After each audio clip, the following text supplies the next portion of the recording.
ओम शांति। ओम शांति। आज की तारीख है 19 अगस्त 2022। साकार महावाक्य। बाबा कहते, मीठे बच्चे, अभी तुम्हें सारे विश्व के आदि मध्य अंत की रोशनी मिली है। तुम ज्ञान को बुद्धि में रख सदा हर्षित रहो। बाबा कहते, मीठे बच्चे, अभी तुम्हें सारे विश्व के आदि मध्य अंत की रोशनी मिली है। तुम ज्ञान को बुद्धि में रख सदा हर्षित रहो। हर्षित कैसे रहना है उसकी युक्ति भी बाबा बताते हैं। कैसे रहना हर्षित, बहुत सारी युक्तियां दी हैं, कोई भी युक्ति इस्तेमाल करो, पर रहना हर्षित है, क्योंकि तुमने वायदा किया है कि आप मिले हो और आपसे बड़ी खुशी हमें कोई नहीं दे सकता। तो फिर प्रूव करो, प्रूफ करो। ऐसे कहो, मैं बहुत खुश हूं, बहुत खुश हूं, और चेहरा मुरझाया हुआ, दिल दुखी, तो ये कैसा खुश है? तो अगर आपको खुशी हुई है तो वो चेहरे पे दिखनी चाहिए, आपकी आंखें चमकनी चाहिए। आप खुश हो? खुश हो? जब कोई उदास होता है तो उससे बार बार पूछा जाता है, आप ठीक हो, खुश हो? और जब कोई खुश होता है तो उससे पूछा जाता है, क्या हुआ है, कि आपको ऐसी क्या खुशी मिली है? तो आपकी बुद्धि में अभी इतना सारा ज्ञान है, इतनी सारी रोशनी है, इतना सब कुछ मिला है, और विशेष आज तो यादगार भी है। कल भी मनाया, आज भी मनाया, तो आप क्यों छूटते हो? आप भी 2 दिन मनाओ। नहीं, आप क्यों छूटते हो? और यादगार मना। अच्छा, बाबा को कैसा लगता होगा? सोचो, ब्रह्मा बाबा को कैसा लगता होगा जब श्री कृष्ण जन्माष्टमी आती होगी? तो बाबा को कैसा लगता होगा? अच्छा लगता होगा कि नहीं? क्योंकि बाबा को तो बड़ा नशा चढ़ता था, मैं सत्य का पहला प्रिंस बनने वाला हूँ, मैं जाकर छोटा बच्चा बनूंगा। तो बाबा को कितनी खुशी रहती थी ना। बाबा तो ना नशा दिखाते थे। याद आया कुछ? सबने सुना भी है, भले आपने इन आंखों से नहीं देखा है, पर अनुभव की आंख से तो अनुभव कर सकते हो ना। अनुभव तो सुने हैं, और अनुभव की आंख से अनुभव कर सकते हो कि ब्रह्मा बाबा को कैसा लगता हो। यहाँ बात ब्रह्मा बाबा की हो रही है, शिव बाबा की नहीं, क्योंकि शिव बाबा थोड़ा श्री कृष्ण बनते हैं। तो ब्रह्मा बाबा जो सत्युग का पहला प्रिंस, जो श्री कृष्ण, तो उनको कैसा लगता होगा जब श्री कृष्ण जन्माष्टमी आती है? तो अच्छा लगता होगा। अच्छा लगता होगा। ऐसे तो शिव जयंती मनाई जाती है, पर आखिर सत्युग के पहले प्रिंस का जन्मदिन है, तो ब्रह्मा बाबा को कैसा लगता हो? तो गोपों और गोपियों, अपने आप से पूछो, आपको कैसा लग रहा है जब सत्युग के पहले प्रिंस के जन्मदिन का यादगार मनाया जाता है? बहुत अच्छा। इसीलिए आप अपना नशा देखिए और फिर बाबा का नशा देखिए, और फिर बाबा को कितना मजा आता है वो भी देखना। अनुभव की आंख से देखना। इन आंखों से तो आपने देखा नहीं है ब्रह्मा बाबा को खगियां मारते हुए, पर अनुभव तो कर सकते हो। दादियों के अनुभव से सुना है आपने, महारथियों के अनुभव से सुना है। जितने भी बाबा के संग रहे हैं साकार में, तो उन्होंने फील किया है कि बाबा कैसा फील करते हैं कि जब श्री कृष्ण जन्माष्टमी। इसलिए प्रकाशमणि दादी बहुत धूमधाम से मनाते, उनको बड़ा नशा चढ़ता, क्योंकि उन्होंने वो नशा बाबा में देखा है। ओके, ठीक है। तो अब जिन्होंने दादी को देखा मनाते हुए, तो उन्होंने बाबा को देख लिया मनाते हुए। तो मना दादी ने तो अपनी आंखों से देखा ना बाबा को ऐसे खगियां मारते हुए कि मैं तो सत्युग का पहला प्रिंस बनने वाला हूं। तो वो नशा जो बाबा का रॉयल माना, वो रॉयल्टी जो बाबा की आंखों से नजर आती कि मैं सत्युग का पहला प्रिंस बनने वाला हूं, माना एक ऐसा स्वमान, एक ऐसा नशा जो बाबा चाहते हैं हर एक बच्चे के अंदर होता है, होना चाहिए। माना आप भी तो सत्युग के पहले प्रिंस प्रिंसेस जी कहे जाएंगे, माना साथ साथ उतरेंगे तो फिर प्रिंस प्रिंसेस जी कहे जाएंगे। भले 1-2 साल का फर्क पड़े तो क्या फर्क पड़ता है। माना अब राधे के साथ आओगे तो थोड़ा 1-2 साल का फर्क पड़ सकता है, कृष्ण के साथ आओगे तो उसी समय उतर जाओगे। माना हर एक चीज का हिसाब होता है। क्या हुआ, हिसाब तो होता है। चलो चलते हैं। तो अभी आप अपना नशा देखना और चेक करना, क्या आपको इतनी ही खुशी है जितनी बाप को होती है। ओम शांति। बाबा कहते मीठे बच्चे, अभी तुम्हें सारे विश्व के आदि मध्य अंत की रोशनी मिली है। तुम ज्ञान को बुद्धि में रख सदा हर्षित रहो। आज का प्रश्न, अभी तुम बच्चों की बहुत जबरदस्त तकदीर बन रही है। जबरदस्त तकदीर कौन सी और कैसे? है ना, तकदीर होती है, एक जबरदस्त तकदीर होती है। एक तकदीर होती है, एक जबरदस्त तकदीर होती है। तो वो कौन सी बन रही है और कैसे बन रही है? उत्तर, अभी तुम श्रीमत पर चल 21 जन्मों के लिए बाप से बेहद का वर्षा ले रहे हो। अभी तुम श्रीमत पर चल 21 जन्मों के लिए बाप से बेहद का वर्षा ले रहे हो। श्रीमत पर तुम्हारी सब मनोकामनाएं पूरी हो रही हैं। श्रीमत पर तुम्हारी सब मनोकामनाएं पूरी हो रही हैं। यह तुम्हारी जबरदस्त तकदीर है। यह तुम्हारी जबरदस्त तकदीर है। तुम 84 जन्म लेने वाले बच्चे ही, तुम 84 जन्म लेने वाले बच्चे ही चक्र लगाकर अभी ब्राह्मण बने हो, फिर देवता बनेंगे।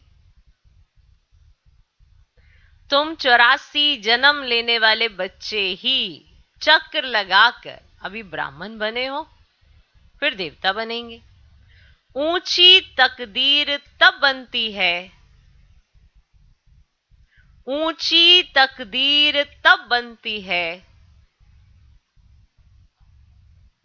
जब बुद्धि योग बल और ज्ञान बल से, ऊंची तकदीर तब बनती है जब बुद्धि योग बल और ज्ञान बल से माया रावण पर जीत पाते हो। तुम्हारी बुद्धि में है कि हम बाप के पास आए हैं। तुम्हारी बुद्धि में है कि हम बाप के पास आए हैं अपनी तकदीर बनाने,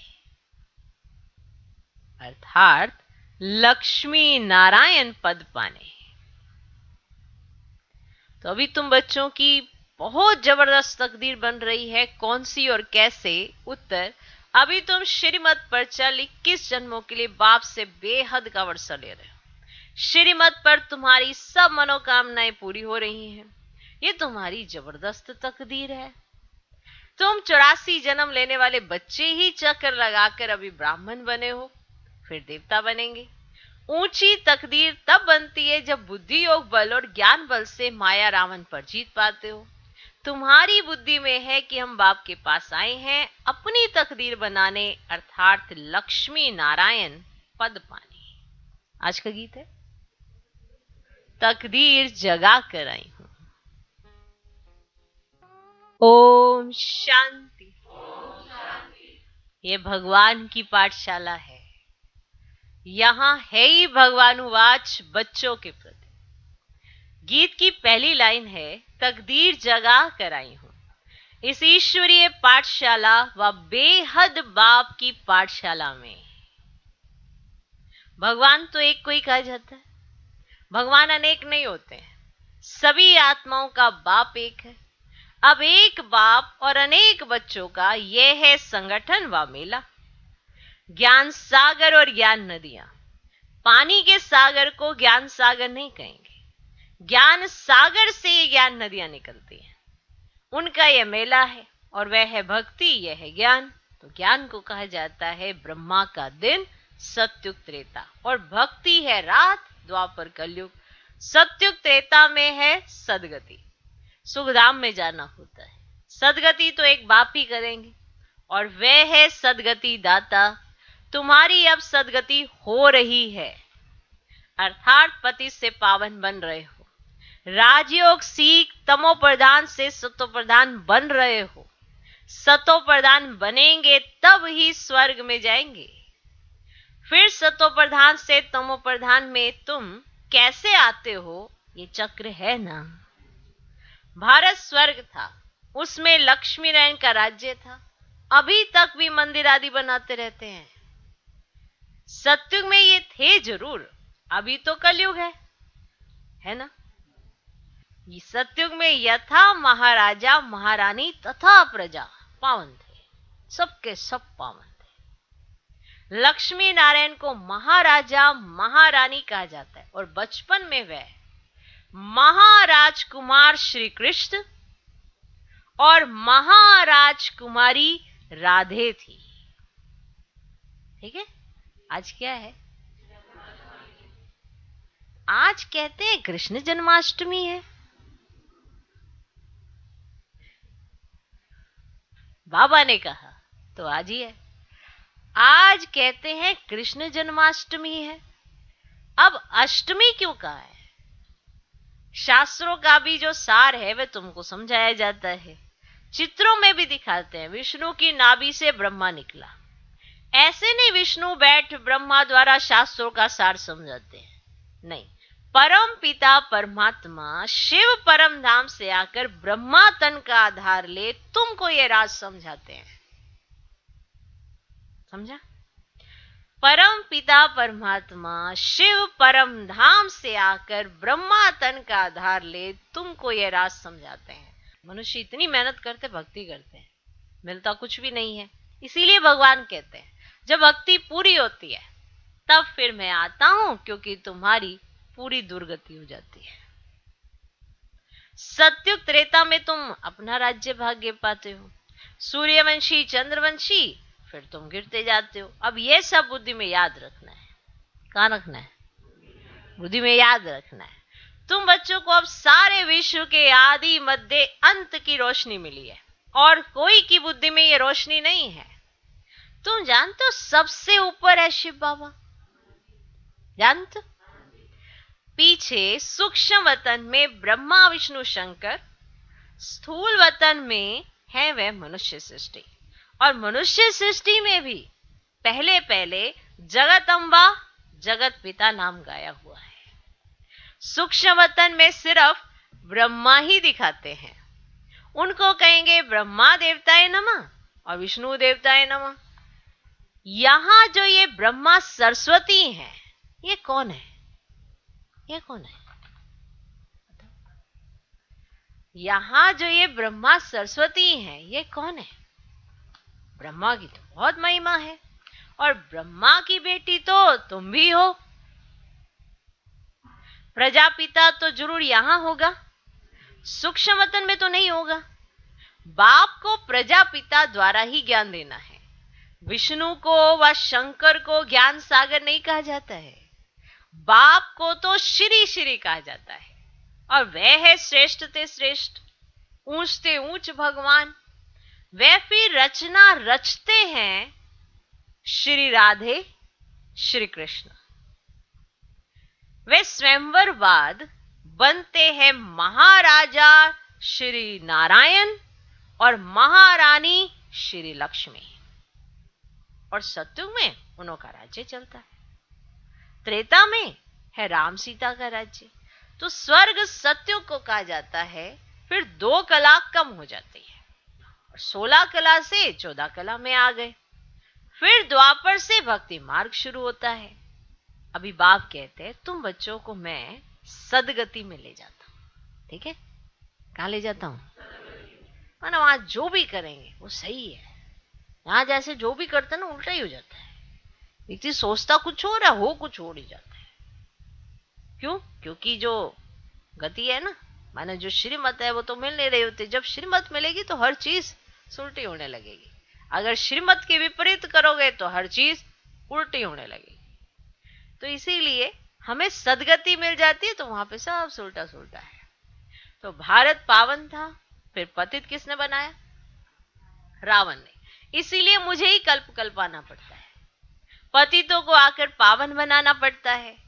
तुम यहां आए हो तकदीर बनाने, तकदीर बनाने अर्थात विश्व का मालिक बनने। बाप समझाते हैं ये बुद्धि में रखो, तुम ही सो देवी देवता थे, अब ब्राह्मण बने हो फिर देवता बनेंगे। ये बाजोली है, पहले पहले है चोटी, उसके ऊपर में है शिव बाबा, फिर ये ब्राह्मणों की रचना रची, एडॉप्ट किया। जैसे बाप बच्चों का पिता है, वह हुआ हद के पिता और यह है बेहद का पिता। प्रजापिता ब्रह्मा को ग्रेट ग्रेट ग्रैंडफादर कहा जाता है। तो इस संगम पर उनकी महिमा है, जबकि शिव बाबा आकर एडॉप्ट करते हैं ब्रह्मा सरस्वती और तुम बच्चों को। अभी फिर तुमको पावन बना रहे हैं, बना रहे हैं ना। तुम जानते हो हम बाप से फिर से वर्षा लेने आए हैं, जानते हो? कल्प कल्प लेते आए हैं, जानते हो? फिर जब रावण राज्य शुरू होता है तो गिरना शुरू होता है, अर्थात पावन से पतित होते हैं। अब सारी सृष्टि में रावण राज्य है, सब दुखी है, शोक वाटिका में है। सत्युग में तो दुख की बात ही नहीं रहती, कोई दुख की बात ही नहीं होती वहां सत्युग में। आज है श्री कृष्ण जन्माष्टमी। कहते हैं देवकी को 8वां नंबर बच्चा श्री कृष्ण पैदा हुआ। अब 8वां नंबर कृष्ण जन्म लेगा क्या? अब कृष्ण का जन्म तो होता है सतयुग में, वह वैकुंठ का फर्स्ट प्रिंस है। उन्हें फिर द्वापर में ले गए, तो ये गपोड़ा हुआ ना। क्या हुआ? गपोड़ा। अब तुम बच्चे जानते हो कि अभी वह आत्मा अंतिम जन्म में पड़ रही है। सतयुग में कृष्ण के मां बाप को 8 बच्चे तो होते नहीं है। अब यह शास्त्र भी ड्रामा अनुसार सब पहले से ही बने हुए हैं। अब बाप सभी शास्त्रों का सार समझाते हैं, भगवानुवाच तुमको ये ज्ञान सुनाते हैं। इसमें गीत व श्लोक आदि की तो बात ही नहीं है, तो पढ़ाई है। बाकी ये शास्त्र आदि सब भक्ति मार्ग की सामग्री है। तो भक्ति शुरू होने से ही ना पहले पहले शिव बाबा का सोमनाथ का मंदिर बनाते हैं। तो पहले पहले होती है शिव बाबा की अव्यभिचारी भक्ति, और यह है शिव बाबा का अव्यभिचारी ज्ञान। सुना? तो पहले पहले द्वापर से होती है शिव बाबा की अव्यभिचारी भक्ति, और अभी यह शिव बाबा का यह अव्यभिचारी ज्ञान, जिससे तुम पावन बनते हो। तो भक्ति के बाद वैराग्य गाया जाता है। तुमको इस सारी पुरानी सृष्टि से वैराग्य है, और पुरानी सृष्टि जरूर विनाश हो तब फिर नई स्थापना हो। तो ये वही महाभारत लड़ाई है जो कल्प पहले भी हुई थी। अब मूसल आदि नेचुरल कैलेमिटीज जो हुई थी ना, वह फिर होनी है। देवताएं कभी पतित तो दुनिया पर पैर नहीं रखते, मां लक्ष्मी का आह्वान करते हैं, हर वर्ष उनसे धन मांगते हैं। लक्ष्मी नारायण दोनों इकट्ठे हैं। मां लक्ष्मी को 4 भुजा दिखाते हैं। अब दीप माला पर उनकी पूजा करते हैं। हर वर्ष भारतवासी भीख मांगते हैं। हा? अब यह है विष्णु के 2 रूप। तो मनुष्य इन बातों को जानते ही नहीं है। तो इस समय है प्रजापिता आदिदेव और जगदम्बा आदिदेवी। अब इस श्रीमत पर तुम्हारी सब मनोकामनाएं पूर्ण होती हैं। अगर आप श्रीमत पर चलोगे ना, आपकी ऐसी कोई कामना नहीं रहेगी जो पूर्ण ना होती हो। सब मनोकामनाएं आपकी पूर्ण हो जाती है अगर आप श्रीमत पर चलते हो। तो 21 जन्मों के लिए तुम राज्य भाग्य लेते हो। यह ब्रह्मा है साकारी पिता और शिव बाबा है निराकारी पिता। वर्षा तुमको उनसे मिलना है। अब वे है स्वर्ग का रचयिता। तुम 21 जन्मों के लिए वर्षा पा रहे हो। कितनी जबरदस्त तकदीर क्या है ना? ये भी जानते हो, आएंगे यहाँ वही जिन्होंने 84 जन्म का चक्कर लगाया है, वही आकर ब्राह्मण बनेंगे, ब्राह्मण ही फिर देवता बनेंगे। अभी तुम बचे किसकी जयंती मनाएंगे? आज श्री कृष्ण जन्माष्टमी है ना, तो बाबा पूछते अभी बच्चे तुम किसकी जयंती मनाएंगे? तुमको ना लक्ष्मी नारायण की मनानी पड़ेगी, ज्ञान सहित। अब वे छोटेपन में राधे कृष्ण, तो दोनों की मनानी पड़े, सिर्फ कृष्ण की क्यों? तो तुमको दोनों की मनानी पड़ेगी, है ना? दोनों की जयंती मनानी पड़ेगी तुम, सिर्फ कृष्ण की क्यों? अब वो तो कृष्ण को द्वापर में ले गए, राधे और कृष्ण तो दोनों अलग अलग घर के हैं, फिर मिलते हैं तो दोनों की इकट्ठी मनानी चाहिए। नहीं तो समझते नहीं कि कृष्ण का जन्म कब हुआ। तुम अब समझते हो कृष्ण का जन्म सतयुग आदि में हुआ था, और राधे का भी सतयुग आदि में ही कहेंगे, करके 2-4 वर्ष का अंतर होगा, समझा? अब तुम्हारे लिए सबसे सर्वोत्तम तो है ना शिव जयंती, सबसे सर्वोत्तम तो है ना तुम्हारे लिए शिव जयंती। बस मेरा तो एक शिव बाबा, दूसरा ना कोई। तुम अब देवता बन रहे हो, लक्ष्मी नारायण राम सीता बन रहे हो। अब ये भी समझे, राम सीता को क्षत्रिय चंद्रवंशी क्यों कहा जाता है? जो नापास होते हैं ना, वो चंद्रवंशी घराने में आते हैं। एक है ऊपर से सूर्यवंशी घराने से फिर चंद्रवंशी घराने में आना, वो भी ऊंच कुल के होंगे, लेकिन एक उतरते ही चंद्रवंशी घराने में, फर्क है ना, बहुत बड़ा फर्क है। तो जो नापास होते हैं वे चंद्रवंशी घराने में आते हैं। अब यह है माया के साथ युद्ध।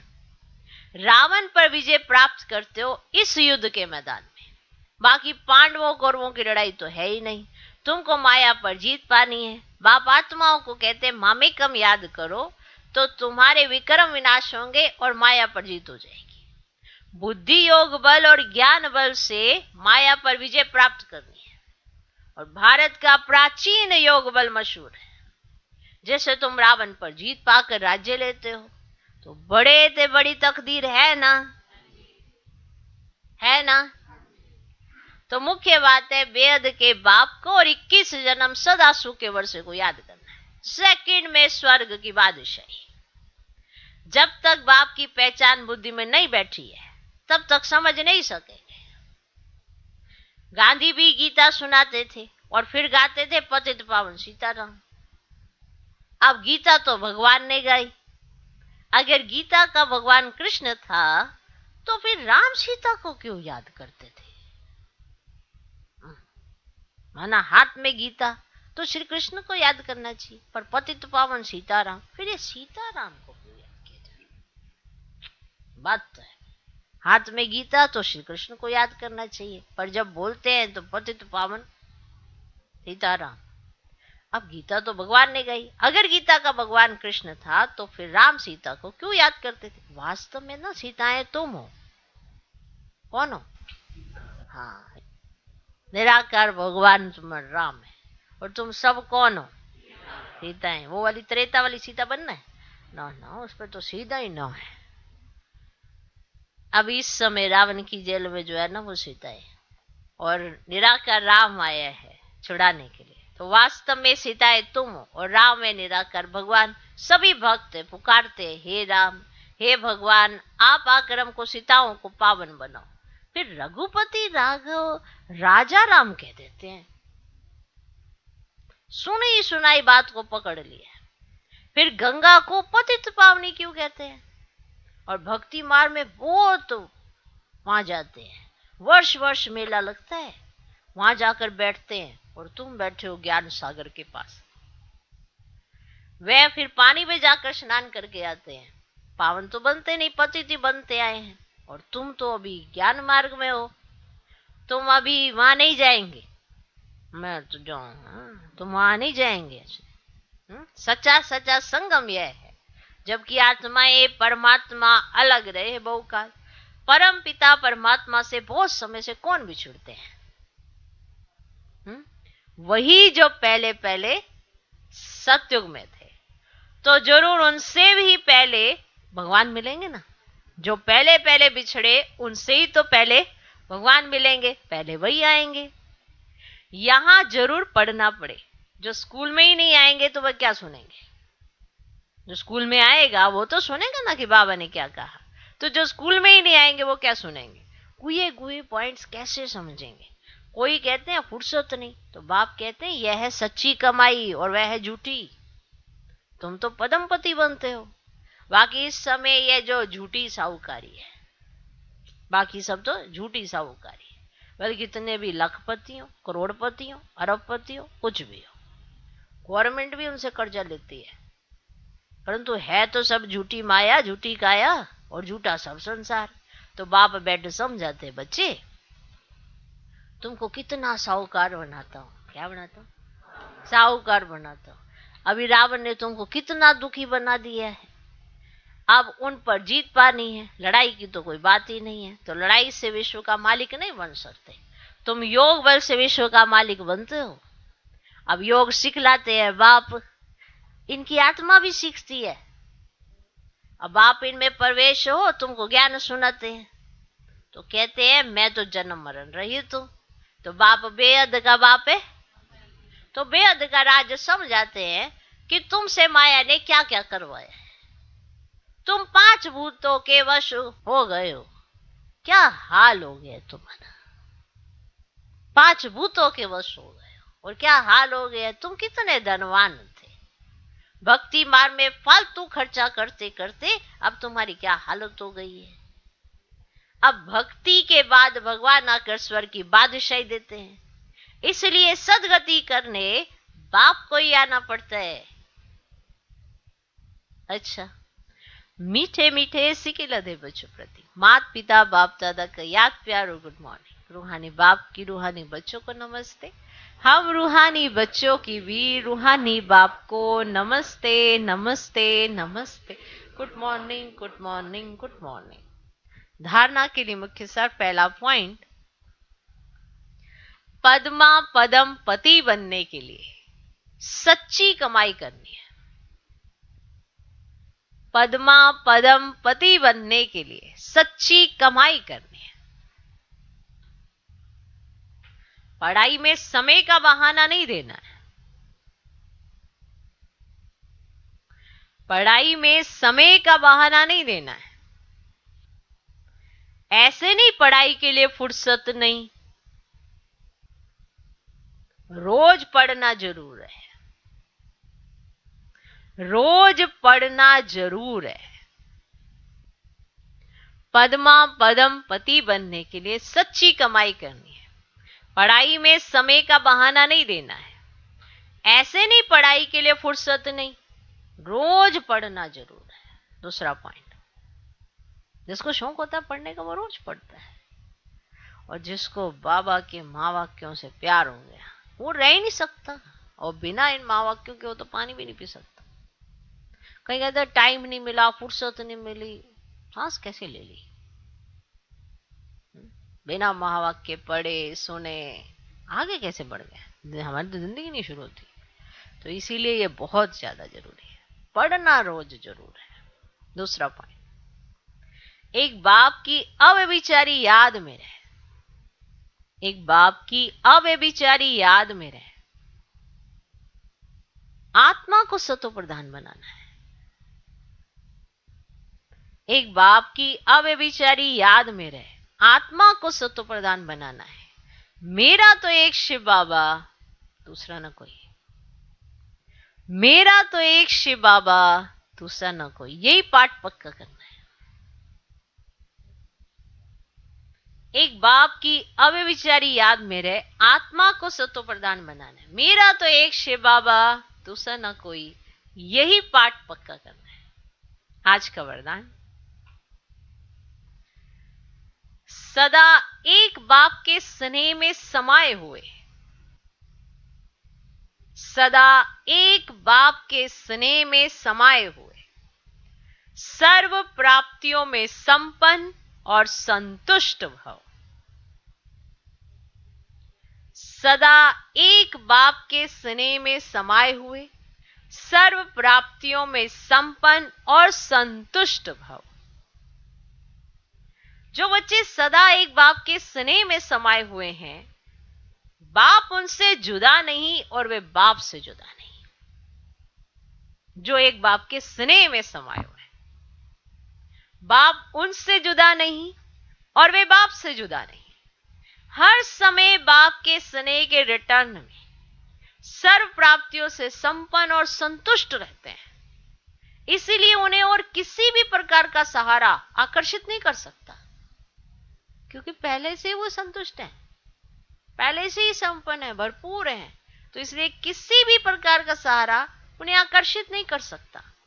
स्नेह में समाई हुई आत्माएं सदा सर्व प्राप्ति संपन्न होने के कारण सहज ही एक बाप दूसरा ना कोई इस अनुभूति में रहती हैं। समाई हुई आत्माओं के लिए एक बाप ही संसार है, उनको और कुछ दिखाई ही नहीं देता। तो समाई हुई आत्माओं के लिए एक बाप ही संसार है। आज का स्लोगन, हद के मान शान के पीछे दौड़ लगाने के बजाय, हद के मान शान के पीछे दौड़ लगाने के बजाय स्वमान में रहना ही श्रेष्ठ शान है। हद के मान शान के पीछे दौड़ लगाने के बजाय स्वमान में रहना ही श्रेष्ठ शान है।